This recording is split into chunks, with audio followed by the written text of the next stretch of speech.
j'ai pas une formation en foresterie, mais le fait que j'ai travaillé 10 ans aux forêts, collaboré du monde, je me considère un peu comme parmi vous, un peu dans ces idées-là. Fait que pour le but de la présentation, c'est avec des exemples.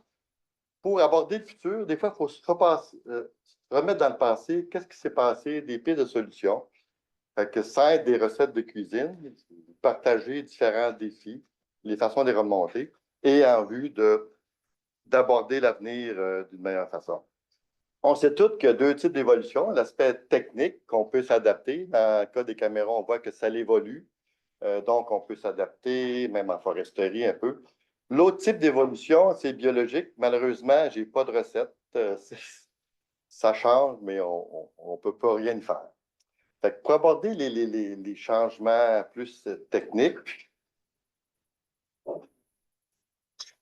ce que je vous propose pour le déroulement des défis, je n'ai pas regroupé ça de façon chronologique, mais par type de défi pour voir leur ampleur, étant donné que ça va être plutôt des cas particuliers. Si vous avez des questions, je vous demanderai de les retenir à la fin afin qu'on puisse les aborder parce qu'il y a plusieurs petites subtilités dans les différents défis. Donc, bien sûr, tout ce qui est législatif, c'est probablement un des plus grands défis qu'on a affrontés. Il y a des pistes de solutions, comme on va voir. L'aspect financement, comment le financement peut faciliter l'adoption de bonnes pratiques. Bien entendu, les relations avec les Autochtones. Ensuite, de mon parcours au ministère des Transports, les routes en milieu éloigné, comment avoir des meilleures pratiques environnementales, même si on se situe sur un terrain éloigné. Bien sûr, les changements climatiques, quelques expériences que j'ai vécues au transport sur les routes en milieu nordique et quelques mots sur la gestion des matières résiduelles avec des pistes de solutions. Et bien entendu, le tout sera conclu par les messages à retenir. Comme je l'ai mentionné, les défis législatifs, c'est souvent le plus gros. Il y a beaucoup de modifications de recrutement. La photo ici est prise lorsqu'on a fait la route des Monts-Atiches. C'était l'ensemble de la documentation qu'il fallait respecter autant des gouvernements provinciaux et fédéraux et en milieu forestier. Dans ce temps-là, c'était le règlement des normes d'intervention. Fait qu'on voit qu'il y a une grande complexité. Malgré cette complexité-là, il est possible d'en arriver à des solutions. La première a commencé en 96, c'était avant mon arrivée au ministère des Forêts, mais je prends la peine de vous la mentionner parce que vous allez voir, l'évolution est très intéressante et j'ai collaboré par la suite. Donc, en 96, avec l'adoption du règlement des normes d'intervention dans la forêt de domaine public, on donnait des recettes, de règles à respecter, des obligations assez standards. Donc, une qui avait beaucoup d'impact sur le milieu naturel, c'était le rétrécissement des cours d'eau. Donc, on ne pouvait pas rétrécir plus de 20 la largeur d'un cours d'eau, à moins qu'on fasse un calcul de débit. Malheureusement, dans cette année-là, il y avait un petit peu de divergence d'opinion entre les forêts et le ministère de l'Environnement. Et le ministère de l'Environnement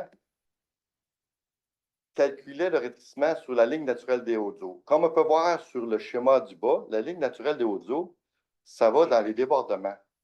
Donc, ça arrive une fois par année, par 2 ans et autres. Fait que le fait de calculer un rétrécissement sur la ligne de débordement, surtout en Abitibi-Témiscamingue, dans le nord du Québec, c'était illogique, peu d'impact.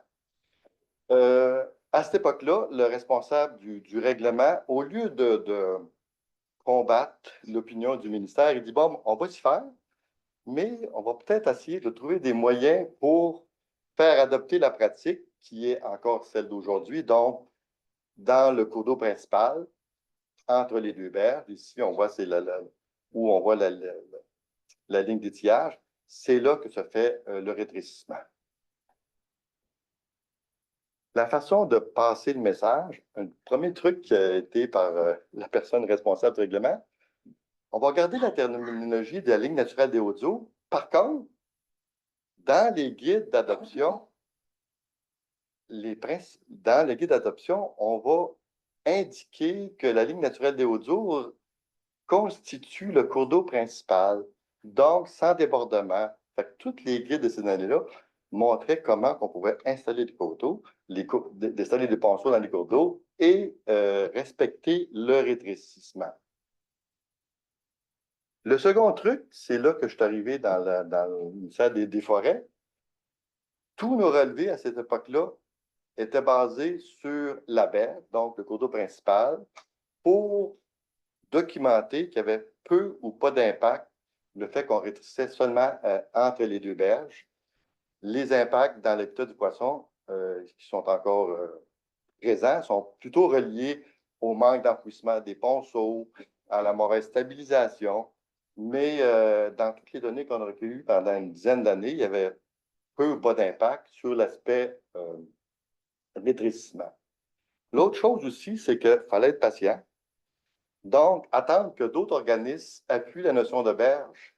Pêche et Océan Canada, dans son guide de 2016, attribuer la notion de berge qui s'appelle le débit plein bord pour s'assurer de respecter l'habitat du poisson dans le calcul des rétrécissements.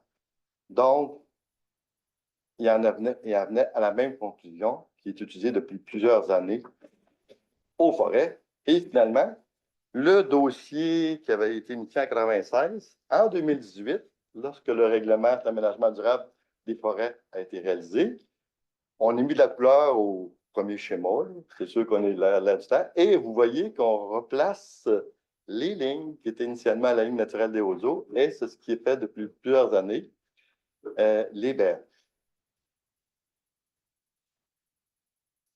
Donc, il fallait un peu être patient. L'autre technique aussi, lorsque le règlement a été mis en vigueur, il y avait plusieurs de techniques de stabilisation qui favorisaient les moindres coûts, entre autres les murs de soutènement en bois. Donc, si vous mettiez des madriers, un appuyé sur l'autre avec des travers, ça permettait de stabiliser les ponceaux. Malheureusement, quelques entrepreneurs forestiers de l'Abitibi-Témiscamingue ont interprété librement ce type de stabilisation-là. Et ce qu'on se retrouvait dans quelques cas, dans la région d'Amos, sans la mentionner, c'était de la stabilisation avec des troncs d'arbres. Donc, installer des troncs d'arbres à chaque côté des ponceaux. Fait que les troncs d'arbres poussaient. Donc, il y avait une possibilité de contamination. L'approche qu'on a eue au ministère, c'est qu'au lieu d'être coercitif, on est allé à la collaboration. On a rencontré les compagnies forestières. Regardez, même si c'est dans le guide, ce que vous utilisez, ce n'est pas la bonne technique, il y a d'autres choses à faire. On va collaborer, on a envoyé une note et dit éviter ce type de stabilisation-là. Et avec l'esprit collaboratif, au lieu d'y aller par sanction, en un an, on avait réglé le problème. Donc, l'ensemble des industries en Abitibi-Témiscamingue ont évité cette technique-là et sont venus aux techniques qui sont approuvées de nos jours, donc stabilisation, enrochement et stabilisation et végétation.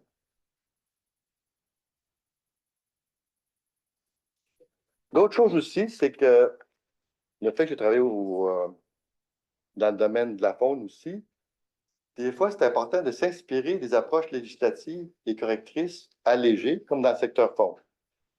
Dans le domaine de la faune, c'est un peu le principe du RADF. Donc, vous pouvez réaliser une activité si cette activité-là est déjà décrite par règlement. Dans le cas que je vais vous illustrer, c'est un quai sur pilotis. Donc, si vous faites un quai dans l'habitat du poisson et vous avez des pilotis, pas de problème, vous suivez la recette. Malheureusement, la technique de gauche est permise, mais on avait certaines personnes dans l'Abitibi-Témiscamingue qui ont mis des grosses roches pour bâtir leur quai. Donc, il y avait beaucoup un impact sur l'habitat du poisson et c'est interdit. Dans ce cas-là, il fallait intervenir. Et ce qui est intéressant pour l'approche faune, c'est qu'il y avait quand même une grande flexibilité réglementaire. Ce qui est important, c'est que, contrairement au ministère de l'Environnement, ça prend des rapports. Moi, j'ai été 6 ans au ministère de l'Environnement. Aucun de mes dossiers sont allés en cours. C'était bien compliqué. Puis de nos jours, je pense que c'est encore assez difficile. À la Faune, en 4 ans, on a mis beaucoup de dossiers d'infraction de l'habitat du poisson qui ont eu des jugements.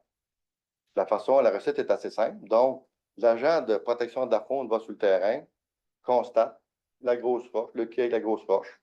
En cours, dans certains cas, le biologiste ajouté comme témoin expert disait oui, il y avait un impact sur l'habitat du poisson. Jugement et amende, tout est réglé. L'autre chose qui est intéressante, c'est que dans l'aspect faune, il était possible de faire la restauration de l'habitat faunique. Donc, enlever les grosses roches qui perturbaient l'habitat du poisson. Bien sûr, pour enlever les grosses roches, ça doit se faire en période hivernale pour minimiser les impacts et autres. À cette époque-là, il y avait 2 contraintes importantes. Pour obliger la personne qui avait été condamnée d'enlever la roche, on avait besoin de l'approbation du sous-ministre et cette approche-là n'avait été jamais réalisée au Québec. En Abitibi-Témiscamingue, ce qu'on a fait, on dit on va tester la machine administrative. Dans un cas type, celui du quai qui avait de la grosse roche, on monte notre dossier, tout ce qui pour demander au sous-ministre qui oblige le contrevenant à enlever la roche. Ça se faisait en période hivernale pour minimiser les impacts. Ça a pris 6 mois pour faire approuver le dossier, mais il l'a approuvé. Ah, ça a marché.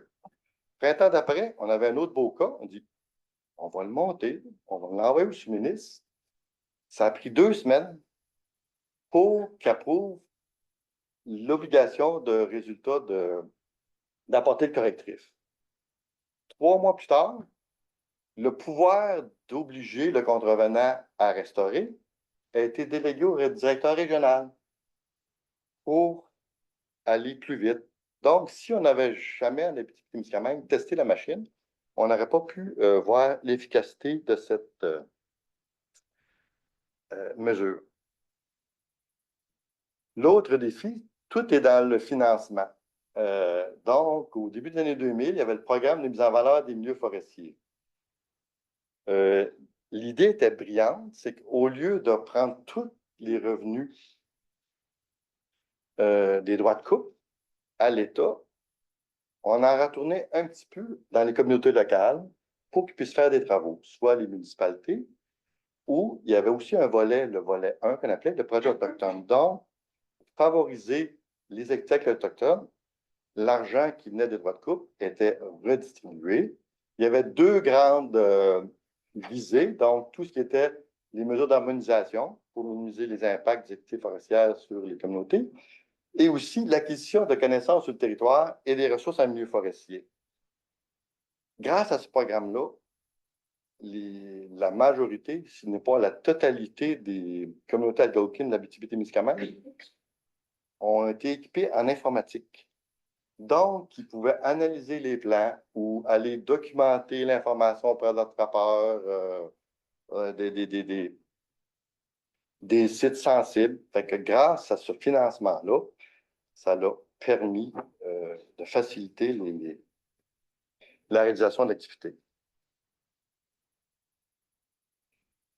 Parallèlement aux activités de consultation, en région, on était les précurseurs pour convenir des territoires de consultation élargie. À la gauche, vous voyez Picogan en vert, donc au nord du 49e parallèle. Ils ont des réserves à castors, donc l'exclusivité de chasse et pêche, qui sont reconnues. Donc, on se devait de les consulter. Mais la communauté de Picogan disait, nous, on est très intéressés au secteur du lac Chicobi, qui est au-dessus du 49e, mais on n'a pas de réserve à castors. On dit, pas de problème, on va les identifier comme secteur de consultation. Et donc, chaque fois qu'il y avait un plan d'aménagement forestier, on avait élargi le territoire qui était normalement réservé à la consultation pour inclure les préoccupations. Une quinzaine d'années plus tard, lorsqu'on fait une entente entre le gouvernement du Québec et Picogan pour la consultation minière, ben, par un drôle de hasard, ben, le lac Chicobi était dans le territoire de consultation. Fait que finalement, si on a les bases qu'on a faites dans le domaine forestier 15 ans plus tôt, ont permis de confirmer cette obligation de consulter. Et ça a été réalisé pour la majorité aussi des communautés algonquines de l'Abitibi-Témiscamingue. Personnellement, j'ai eu accès aux données des territoires d'intérêt des communautés, récemment, territoires d'intérêt des communautés algonquines. Et les territoires qui sont consultés, c'est les mêmes qu'on faisait là, 20 ans en foresterie. Donc, on était un petit peu novateur. L'autre chose aussi, c'est que ces ententes de financement-là, ça prenait une approbation du conseil exécutif, mais le fait que le programme était approuvé, on n'avait pas besoin de faire une entente nation à nation, fait qu'on faisait juste une entente de financement à chaque année, et ça allait très bien. Et les dernières années, on s'est dit, ça prend peut-être un peu de temps de négocier les ententes, mais on va le signer sur 2 ans.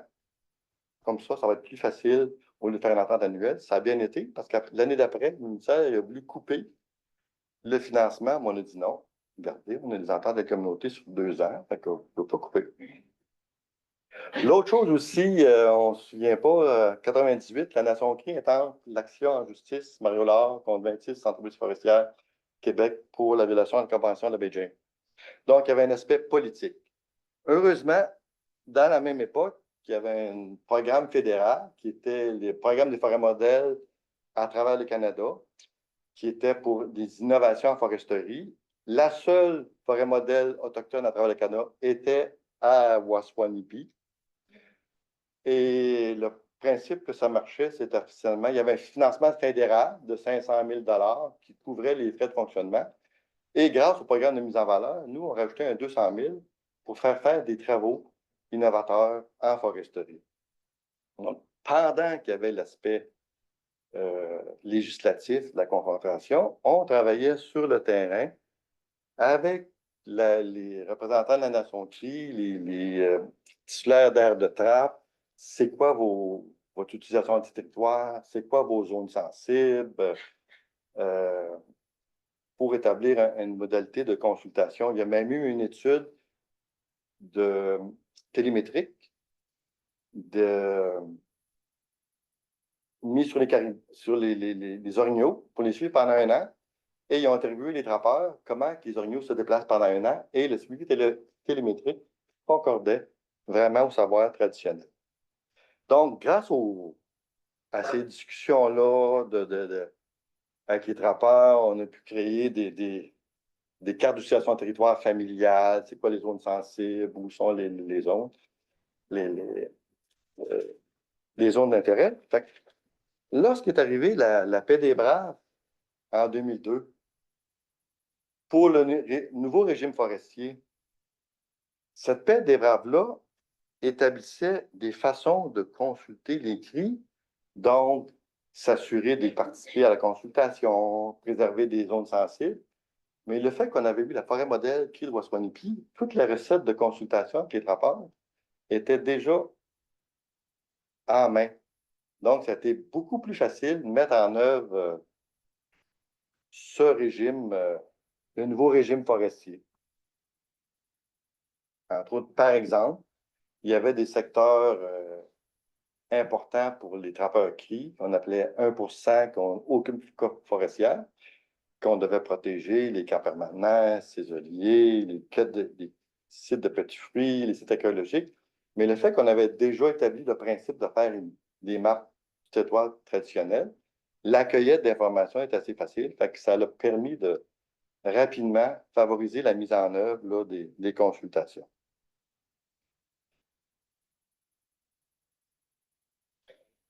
Les routes en milieu éloigné, donc la route vers les monts Atish, c'est au nord de Chibougamau ou à l'est du lac Mistassini. Et c'est un travaux qui était en milieu éloigné. On avait 2 processus d'autorisation fédérale et provinciale. Donc, on se devait d'avoir les meilleurs standards environnementaux. Il y a aussi une grande participation du milieu pour planifier la route. Initialement, c'était une ancienne route d'hiver qui menait à un chantier minier. Donc, l'idée, c'est de faire une route permanente qui est utilisée par les trappeurs. Il y a une réserve faunique, il y a un parc à cet endroit-là. Il y a le modèle forestier. Fait que chacun avait une seule voie routière qui pouvait prendre une route multi-usage. Même si on était en milieu éloigné, on s'est dit, bon, on va peut-être prendre les meilleures pratiques qui se font dans le sud du Québec, entre autres, dans les habitats du poisson, ce qu'on faisait à gauche, comme vous pouvez voir, c'est la simulation de cours d'eau. Donc, même si c'est un ponceau en taux lodulé, on recréait l'habitat du poisson en ajoutant un plus grand enfouissement. On mettait de la roche dans le fond pour recréer le substrat. L'autre L'autre méthode, ben, c'est aussi permis dans le règlement d'aménagement durable des forêts, c'est l'installation de déversoirs pour faciliter la montée des poissons. Par contre, lorsqu'on installe des déversoirs dans un cours d'eau en pente, ça arrive vite en bas. Donc, il y avait un effet de vitesse. Et c'est là qu'on a intégré les exigences de Pêche Océan Canada, l'image de droite. On fait un bassin de dissipation d'énergie. Donc, quand ça arrive en bas, il y a un secteur qui a environ 2 mètres de profond. Fait qu'on réduit la vitesse de l'eau. Donc, les poissons qui dévalent les déversoirs peuvent se reposer. Et, en contrepartie, avant de remonter le cours d'eau, les poissons peuvent aussi reprendre leur énergie dans ce bassin avant de remonter. Les autres initiatives qu'on a faites, même si c'est en milieu isolé, c'est que à plusieurs endroits, on traversait des milieux sensibles, des tourbières. Donc, on brisait un petit peu l'habitat. Fait qu'on s'est inspiré de ce qui se faisait dans le réserve faunique des Laurentides, au nord de Montréal, de Québec, pardon, lorsqu'on fait l'autoroute 73. Ils ont installé des passages fauniques. Mais si ça marche dans le sud, pourquoi pas dans le nord? Fait qu'effectivement, à certains endroits sensibles, on a installé des ponceaux, donc, qui permettaient la circulation de batraciens, de petites faunes, pour s'assurer de maintenir la connectivité, éviter aussi qu'il y ait des écrasements de ces animaux-là par la circulation routière. Et aussi, pour la grande faune ou la moyenne faune, les renards, les orignaux, ce qu'on a fait, c'est que lorsqu'on construisait un pont, on reculait un petit peu la culée. Donc, à part peut-être l'inondation printanière, mais la majorité de l'été, comme on peut voir à gauche, la deuxième photo, la photo du milieu, c'est qu'il y avait tout le temps un secteur de terre libre. Donc, les renards peuvent circuler, les orignaux peuvent circuler. Donc, on n'était pas à côté de chaque pilier. C'est les techniques du sud qu'on a importées dans le nord. Fait que les photos de gauche en bas montrent ce principe-là. C'est bien beau les installer. Est-ce que ça marche? Effectivement, dans notre suivi environnemental, on a installé des caméras, comme vous pouvez voir dans les photos de droite. Oui, il y avait de la petite faune qui utilisait des ponceaux. Il y avait aussi de la grande faune qui utilisait la grande faune, les renards qui utilisaient les piliers qui étaient plus reculés. Et même une fois, il y avait un pêcheur qui s'est installé là. C'était un bel endroit de pêche. Donc, peu importe ce qu'on trouve, pourquoi pas appliquer les meilleurs standards. Dans les meilleurs standards aussi, c'est que le fait qu'il y avait une ancienne route, un chemin d'hiver, les traversées du cours d'eau étaient toutes mal installées. Il y avait beaucoup d'impact sur le milieu. Lorsqu'on construisait notre nouvelle route, il fallait compenser la perte d'habitat parce qu'on empiétait des habitats. Parce qu'on a demandé à Pêche Océan, ce qui n'était jamais fait ailleurs au Québec, c'est dit on va prendre les endroits de l'ancienne route d'hiver aux endroits que les cours d'eau sont bloqués, on va les restaurer, fait qu'on va recréer l'habitat. Et dans certains cas, la route d'hiver, comme la photo du bas à droite, était à proximité, donc c'était assez facile de restaurer. Mais à d'autres endroits, c'était une bonne distance et c'était pas sur le même cours d'eau. Avant, Pêche Océan Canada disait, si vous faites de la restauration ou de la compensation, faites-les sur le même cours d'eau que vous traversez. Mais ils ont accepté qu'on dit qu'il y avait un grand gain à corriger les erreurs du passé pour recréer des habitats au lieu de recréer des habitats sur le même cours d'eau avec peu ou pas de gains.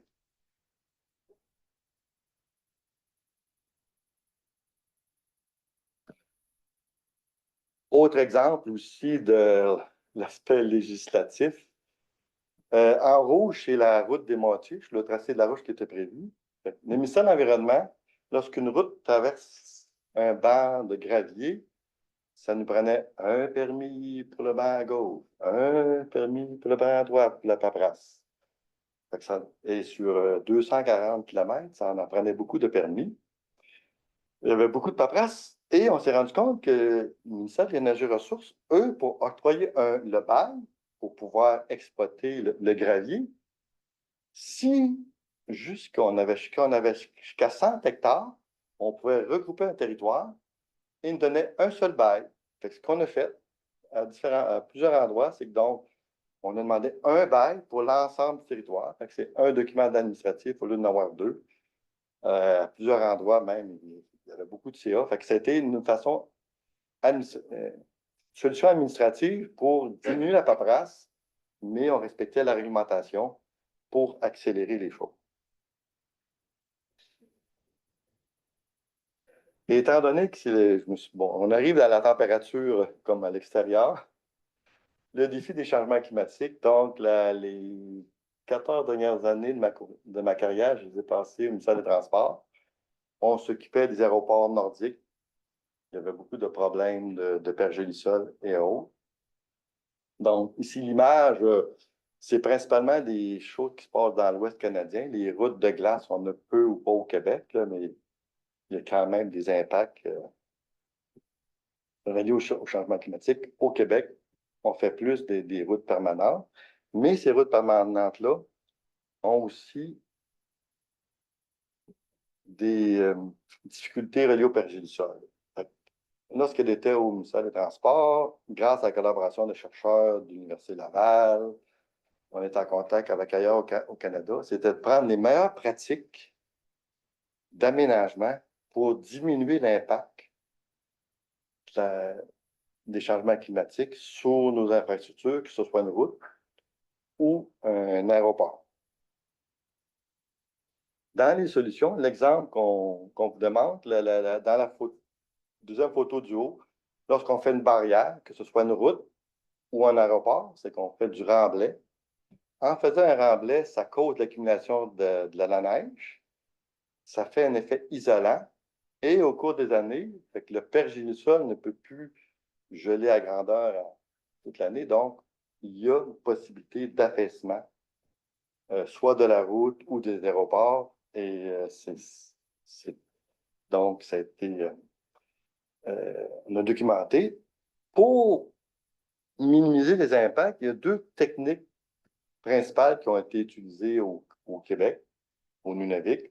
La première est assez simple, ça s'appelle les pentes douces. Donc, on fait des pentes douces chaque côté, dans le cas des aéroports. Donc, avec le vent, il n'y a pas d'accumulation de neige. Donc, il n'y a pas cet effet de réchauffement, d'isolation. Et l'intérieur de la structure demeure plus gelé. C'est sûr qu'il y avait des instruments de mesure par le Centre d'études nordiques de l'Université Laval pour prouver ces affaires-là. Donc, c'est une technique qui est assez simple, mais qu'on pouvait utiliser. L'autre technique, c'est de faire sortir la chaleur dans le sol, mais sans apport mécanique. Donc, en installant des tuyaux qui permettent à la chaleur de sortir et au gel de reprendre pour s'assurer de bien maintenir les milieux d'infrastructure solides. Ça a aussi été installé sur les routes. Fait que le principe, comme vous voyez à droite, le conduit en approvisionnement en air. Fait qu'il y avait de l'air froid. Lorsque ça réchauffait, ça pouvait sortir par les cheminées de ventilation. On avait installé des membranes recouvertes de gravier. Et en haut, juste fait par convection, ça ne prenait aucune machinerie. Ça permettait aussi de faire sortir la chaleur. Ça a été instrumenté, c'est la route d'accès à l'aéroport de Saint-Louis. Donc, et effectivement, ça a des très bons résultats. La route est plus gelée, on a moins de problèmes de dégel.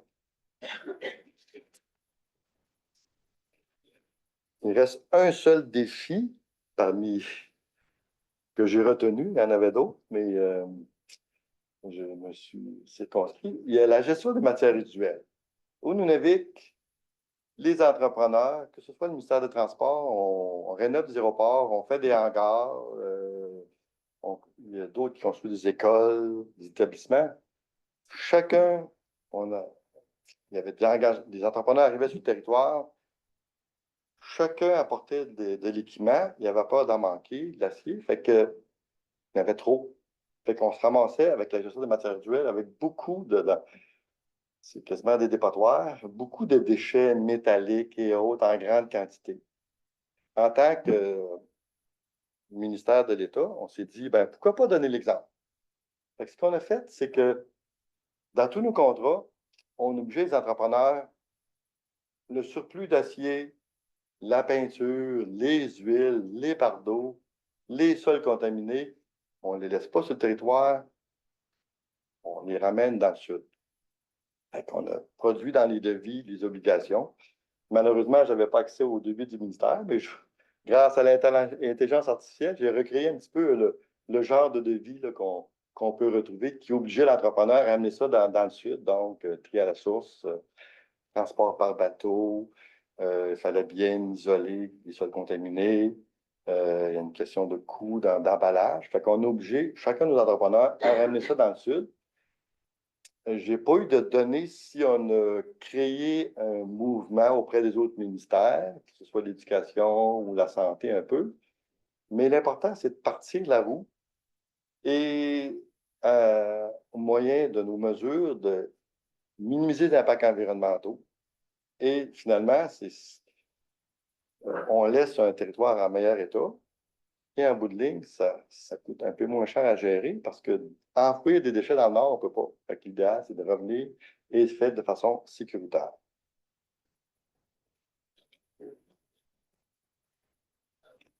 J'ai dit, j'ai retenu quelques défis pour illustrer en tout cas, la variabilité, la chance, mais là, il y a peut-être quelques messages à retenir, en tout cas des expériences qui pourraient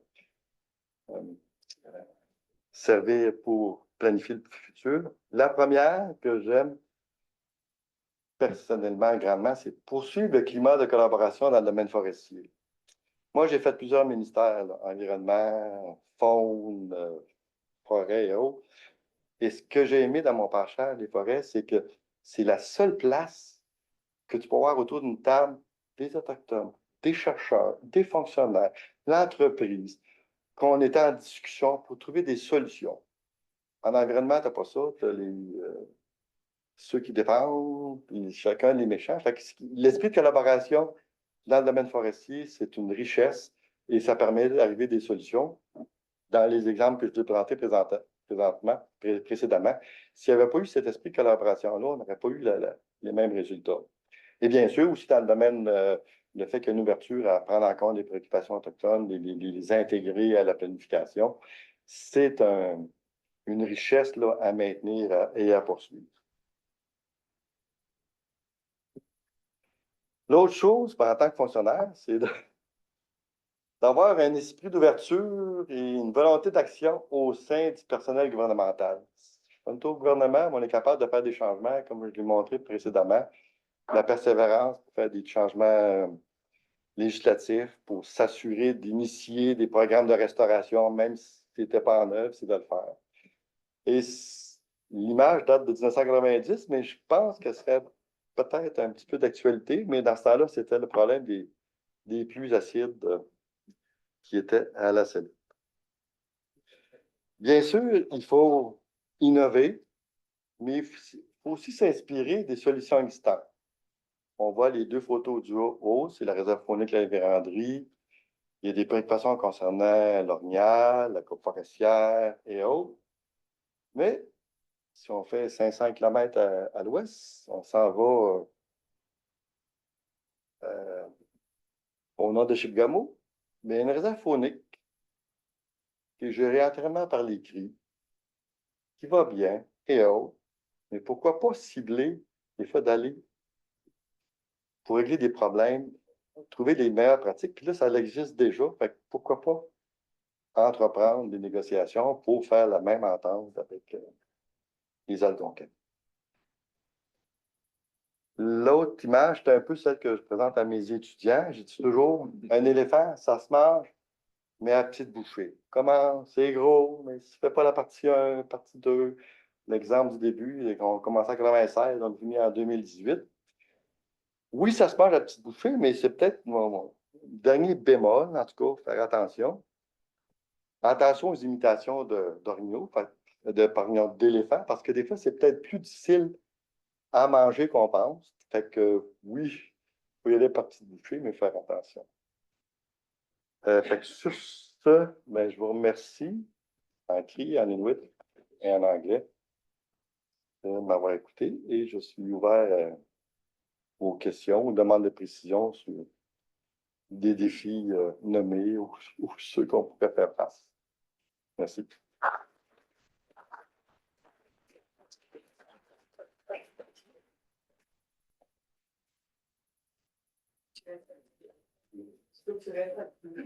Ah, OK.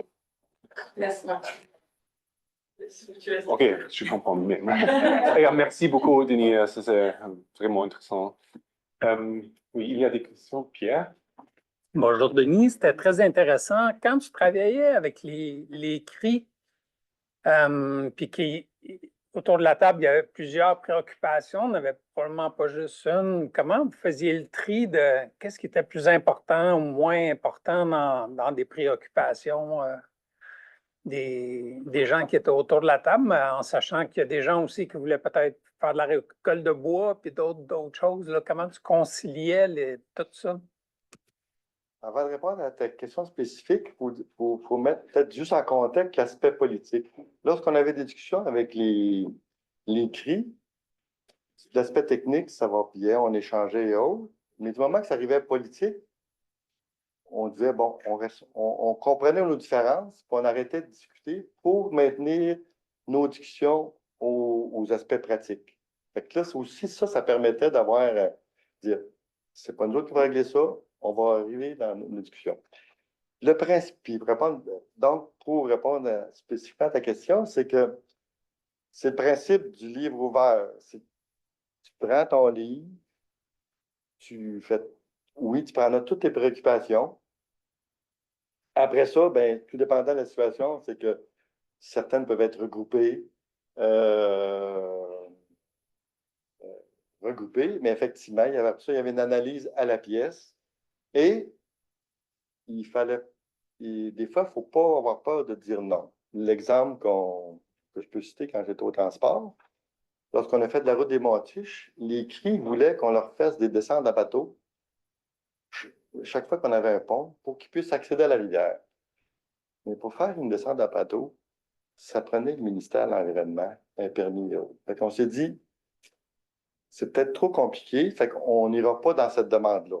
Par contre, lorsqu'on avait quasiment terminé la route, on aimerait ça d'avoir des stationnements sur le bord de la route pour laisser nos véhicules ou nos motoneiges l'hiver pour discuter. Fait qu'effectivement, on a rajouté à quelques endroits des secteurs en dehors de la route qui pouvaient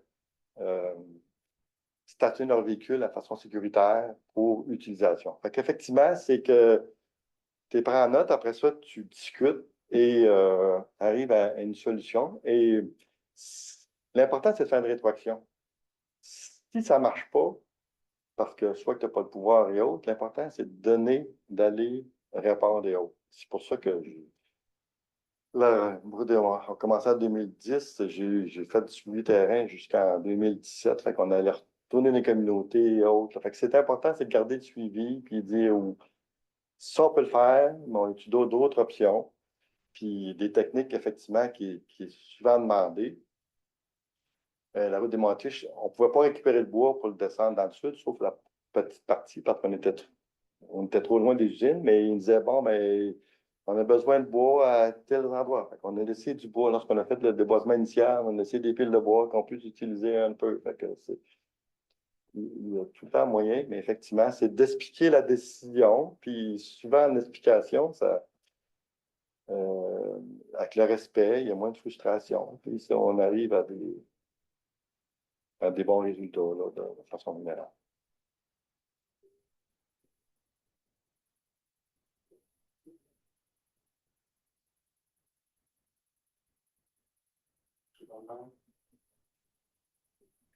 Est-ce qu'il y a des questions en ligne? Merci beaucoup pour la présentation. Moi, j'avais une question. Je voulais savoir selon vous, quelles ont été vos principales qualités qui ont permis de passer d'un ministère à l'autre où les compétences, les connaissances sont sûrement différentes et multiples? Et vous avez aussi parlé d'enseignement. Compétent. J'ai été on crée une chambre, mais dans ma carrière, fait que moi, j'avais un goût de renouveau. Chaque fois que je changeais des ministères, là, le témoin ici, c'est que ça va bien. J'étais tout le temps, en vitesse de croisière, ça allait bien, tout est intéressant, mais j'avais le goût d'apprendre. Que quand j'étais dans l'environnement, j'ai appris la paix réglementaire. Quand je suis allé à la faune, ben, je voulais apprendre des choses sur la faune. Aux forêts, d'arriver à un autre univers. Fait que effectivement, c'est le désir d'apprendre. Même chose, les transports. Puis l'avantage, c'est que moi, peu importe le ministère, j'avais tout le temps un peu de terrain de jeu. Ça partait de l'Abitibi, Baie-James, Nunavik. Fait que déjà là, en partant, on voit beaucoup de Québec. Fait que, effectivement, là, c'est d'avoir une mission globale. Le transfert d'informations, j'ai eu la chance de le faire à quelques occasions, dont aujourd'hui aussi. Avant de partir pour le ministère des Transports, le bureau du ministère des Transports était seulement à Rwanda, mais on voulait en ouvrir un à Chibougamau. Fait que pendant 2 ans, j'ai coaché les personnes, dire, bon, si on veut s'installer sur le territoire, comment former le personnel pour s'assurer qu'il y ait l'information. Et l'aspect d'enseignement, dans ma jeunesse, j'étais moniteur de camp de sciences naturelles. Fait qu'on recevait des enfants pendant une semaine dans un camp. Fait que là, j'avais le goût de transférer l'information. Et dans mon parcours professionnel aussi, là, j'étais en contact, j'ai étudié à l'Université de Sherbrooke. Et l'Université de Sherbrooke voulait partir en 2015 un programme sur le Nord québécois, les enjeux environnementaux du Nord québécois. Et j'ai eu la chance de commenter. Bon, si vous donnez un cours sur le Nord québécois, faites ci, faites ça, pensez aux Autochtones et autres. Finalement, ils ont dit, ben, ça te donne-tu donner le cours? Et aussi, fait que bon, depuis 2016, là, je donne un cours de formation à distance, là, cet aspect-là. Fait qu'il y a un aspect toujours de transfert, puis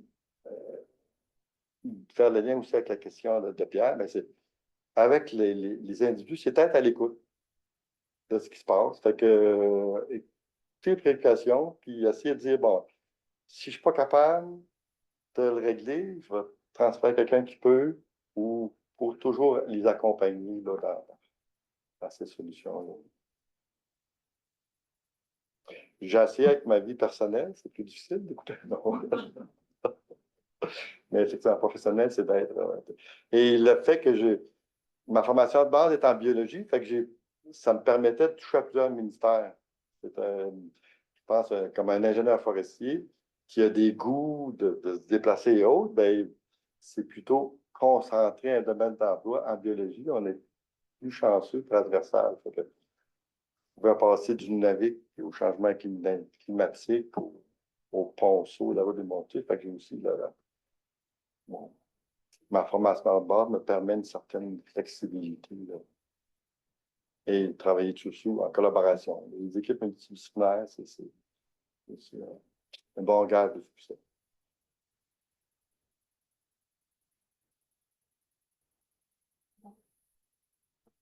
Ma dernière question est comment tu intègres l'humour, parce que je te connais, et dans ton travail de tous les jours, parce que ça a varié quand tu travaillais avec, admettons, les Autochtones ou les Tabgés ou d'autres intervenants, ou ça variait-tu selon un ministère ou un autre ministère? Comment tu gères l'humour professionnellement? C'est ça. Ben, la première année, ça va bien. Fait qu'ils ne connaissent pas mes jokes, fait que c'est toujours facile. Après certaines années, il y en a qui trichent que je peux répondre, mais effectivement, il faut garder l'humour. Puis ça va dans les deux sens. Moi, je suis né à Amos. À côté d'Amos, il y a Picagane. Puis les Algonquins aussi, il y a un humour. Fait que quand tu les rencontres aussi, c'est la même chose. Tes intervenants, ça crée un climat de plaisir, mais effectivement. Puis c'est aussi une façon de briser une barrière. Des fois, c'est tendu, mais on trouve une solution. Mais effectivement, ça n'a pas dû nuire un peu.